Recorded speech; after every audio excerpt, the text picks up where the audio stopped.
Hello friends, welcome to পিউস world. আজকে আমি খুবই মূল্যবান একটি গাছ নিয়ে আলোচনা করব। গাছটির নাম এরিকা পাম। এটি একটি ইনডোর এবং আউটডোর প্ল্যান্ট।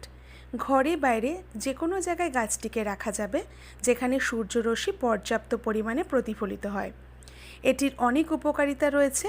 সাধারণত গাছটি বাতাসকে পরিশুদ্ধ করে এবং ঘরের ভেতরের আর্দ্রতা বজায় রাখে, যার ফলে অ্যালার্জি দূর হয়। যাদের অ্যালার্জির সমস্যা আছে তারা অবশ্যই গাছটিকে বেডরুমে বেডের পাশে রাখুন।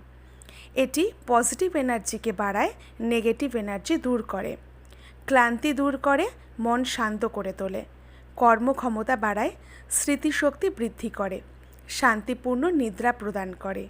এটি খুবই লো মেনটেন্যান্স একটি প্ল্যান্ট। অল্প জলেই গাছটি একদম সতেজ থাকে। অতিরিক্ত জল এই গাছ সহ্য করতে পারে না। এরকম আরও গুরুত্বপূর্ণ তথ্য জানার জন্য আমার চ্যানেলটিকে অবশ্যই লাইক, শেয়ার এবং সাবস্ক্রাইব করুন। Thank you.